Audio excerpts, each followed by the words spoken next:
ಜನ ಹೇಳಿದ್ರು. ಅವತ್ತು ಒಂದು ಸಂಘ ಮಾಡ್ತಾರಂತ ಸಂದರ್ಭದಲ್ಲಿ ನಾನು ಚಂದ್ರೇಗೌಡರಿದ್ದು. ಇವತ್ತು ನಮ್ಮ ನಿಂಗರಾಜಣ್ಣ ಇಲ್ಲ, ಅವರು ಕಾಲವಾಗಿ ನಮ್ಮ ಜೊತೆ ಇಲ್ಲ. ಇವಾಗ ಸೆಕ್ರೆಟರಿ ನಮ್ಮ ಪರದಿಯವರ ಅಪ್ಪ. ಅವತ್ತು ಎಲ್ಲೋ ಒಂದ್ ಕಡೆ ಬಾಲ್ಯದಲ್ಲಿ ಕೊನೆ ಭಾಗ ಹಾಲು ಸಾಗಾಣಿಕೆ ಮಾಡಕ್ ಆಗ್ತಾ ಇಲ್ಲ, ತೊಂದರೆ ಏನೋ ಹಠಕ್ಕೆ ಬಿದ್ದು ಬಿಟ್ಟಿದ್ದೆ. ಅವತ್ತು ಅರ್ಜೆಂಟ್ ಮಾಡಿದ್ದು ಏನೋ ಒಂದು ಹಠಕ್ಕೆ ಕಟ್ಕೊಂಡು ಬಂದ್ಬಿಟ್ಟಿದ್ದ ಮುಂಜಾನೆಯವರೆಲ್ಲ. ನಾನು ಎಲ್ಲ ಮೀಟಿಂಗ್ ಮುಗಿಸ್ಕೊಂಡು ಬಂದಿದ್ದೆ. ಏನಾಗಲಿ ಹೇಳಂಗೆ ಆಗ್ಬಿಟ್ರೆ ಶಾವಳಿ ತಕ್ಷಣಕ್ಕೆ ಒಂದು ಪಾಯಿಂಟ್ ಮಾಡಿ ಹಾಲು ಎತ್ತಬೇಕು, ಅಲ್ಲ ತಕ್ಷಣ ಡೈರಿ ಮಾಡೋಕೆ ಬಂದ್ರು. ತಕ್ಷಣ ಡೈರಿ ಮಾಡಕ್ ಆಗ್ತಿಲ್ಲ, ಅದಕ್ಕೆ ಕಾನೂನು ಕಟ್ಲೇವೆ, ಬಿಡುಗಡೆ ಆಗ್ಬೇಕು, ಎಲ್ಲ ಗೊಂದಲ ಅದೇ. ಏನ್ ಮಾಡ್ಬೇಕು ಹೇಳಿ ಅಂತ ಹೇಳಿ ಕೂತ್ಕೊಂಡು ಚರ್ಚೆ ಮಾಡಿ ತಕ್ಷಣಕ್ಕೆ ಸಬ್ ಪಾಯಿಂಟ್ ಮಾಡ್ದ. ಬೇವನಹಳ್ಳಿಯಿಂದ ಪಾಯಿಂಟ್ ತಗೊಂಡು ಸಬ್ ಪಾಯಿಂಟ್ ಮಾಡಿ ಅವ ಸಂಜೆನ ಹಾಲು ಎತ್ತಬೇಕು ಅಂತ ಹೇಳಿ ಒಂದೇ ಸತಿ ತೀರ್ಮಾನ ತಗೊಂಡು ಸಂಜೆ ಹಾಲು ಎತ್ತಿದ್ವಿ. ಅಲ್ಲಿಂದ ಶುರು ಆಗಿದ್ದು ಬಿಡುಗಡೆ ಮಾಡಿಸಿ ಆಮೇಲೆ ಸಂಘ ಉದ್ಘಾಟನೆ ಮಾಡಿ ಎಲ್ಲವನ್ನೂ ಮಾಡ್ಕೊಟ್ಟು ಹೋದ. ನಮ್ಗೆ ಆಚಾರಕ್ಕೆ ಸಂಘ ಕೊಟ್ಟರು ಯಾರು ಅಂತ ಗೊತ್ತಿಲ್ಲ ಇವ್ರಿಗೆ. ನಮ್ಮ ಪರಿಸ್ಥಿತಿ 2-3ನೇ ಇದು 2010, ಇನ್ 3 ತಿಂಗಳಾದ್ರೆ 16 ವರ್ಷಕ್ಕೆ ಬಂತು. ಸೊ 3ನೇ ಬಾರಿ ವೋಟಿಂಗ್ ನಡೀತು. ಮಗರೇ ಬಾರಿ ಯಾರು ಬರ್ಸ್ಕೊಂಡು ಡೆಲಿಗೇಷನ್ ಅವ್ರು ಯಾರಿಗೆ ಹಾಕಿದ್ರು, ಅವ್ರು ಯಾರು ಅಂತಲೇ ಗೊತ್ತಿಲ್ಲ. ಇಲ್ಲಿ ಬರೋದು ಅಣ್ಣ ಅಲ್ಲದೆ ನಾನು ಹೇಳ್ತೀನಿ ನೋಡ್ರಿ, ನಾವು ರಾತ್ರಿ ಬಂದು ಕದ್ದು ಔತ್ಕೊಂಡು ಮಾತಾಡ್ಸ್ಬೇಕು. ನಾನ್ ಡೈರಿ ಕೊಟ್ಟು ಏನ್ ಮಜಾಣ ಆ ನೋವಿಗೆ ಅವತ್ತು ನಮ್ಮ ಮನೆಗೆ ಬಂದಾಗ ಇಲ್ಲಿ ಕೂತಿದ್ದ ನನ್ನ ತಾಯಂದ್ರು, ಸ್ನೇಹಿತರು, ನಮ್ಮ ಗ್ರಾಮ ಮುಖಂಡರು ಹೇಳಿದ್ ನಾನು ನಮ್ಮ ಪರಿಸ್ಥಿತಿ ಈ ಸ್ಥಿತಿ ತಂದು ನಿಲ್ಸಿದ್ರಿ.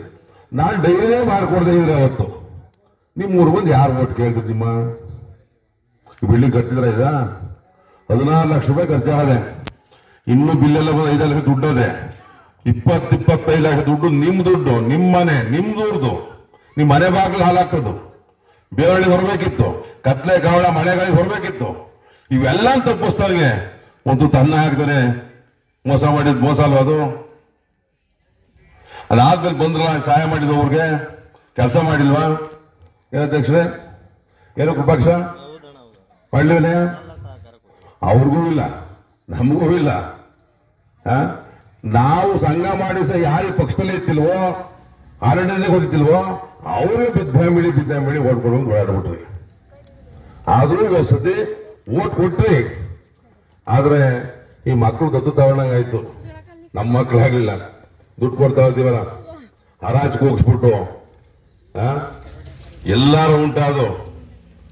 ನಮ್ಮ ಒಟ್ಟಿಲಿ ನಾವೇ ಹರಾಜ್ ಕೂಕೊಳ್ಳೋದು, ನಾವು ಕೊಟ್ಟಿದ್ದು ನಾವೇ ಕೂಕೊಳ್ಳೋದು. ಆ ಕಾರಣಕ್ಕೆ ಅವತ್ತು ಹೇಳಿದ್ದು ಹರಾಜನ್ನು ಓಟಿದ್ದು ಒಂದು ಸತಿ ಕೂಗೋದು. ಆ ಕಡೆ ಭಾಗದಲ್ಲಿ ನಮ್ಗೆ ಓಟ್ ಕಮ್ಮಿ ಆಯ್ತು, ಅನುಗುಣವೇ ಈ ಕಡೆ ಬತ್ತಿಗೆ ಹೋಗಕ್ಕೆ ಇದಕ್ಕೆ ತಲೆಯೋಗಾಗಿಲ್ಲ. ನೀವು ಓಟ್ ಯಾರಿಗಾರ ಹಾಕೊಡಿ. ಈ ಸಂದರ್ಭಕ್ಕೆ ನಿಂತ್ಕೊಂಡಾಗ ಊರಿಗೆ ಕೆಲಸ ಆಗಲ್ಲ, ಉದ್ಧಾರನೂ ಆಗಲ್ಲ. ನಾವು ಕೂಡೆ ನೀವು ದುಡ್ಡು ಕೊಡೋದು ನೀವು ಹುಡ್ಕೋಬಹುದು.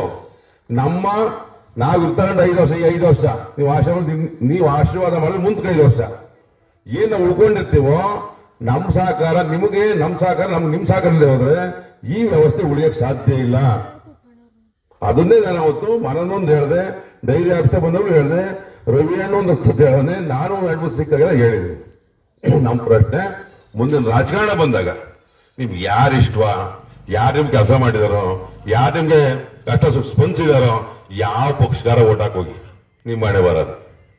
ಡೈರಿ ವಿಚಾರ ಬಂದಾಗ ನಮ್ಮನ್ನು ಕೈ ಬಿಡಬೇಡಿ. ನಾವು ನಿಮ್ ಜೀತ ಮಾಡಿದ್ರೆ, ನಾವು ನಿಮ್ ಕೆಲಸ ಮಾಡಿಕೊಟ್ರೆ, ನಾವು ನಿಮ್ ಸೇವೆ ಮಾಡಿದ್ರೆ ನಮ್ಮನ್ನು ಮಾತ್ರ ಕೈ ಬಿಡಕ್ ಬಿಡಬಾರ್ದು. ಆಂಜನೇಯ ಮುಂದೆ ಹೇಳ್ತಾ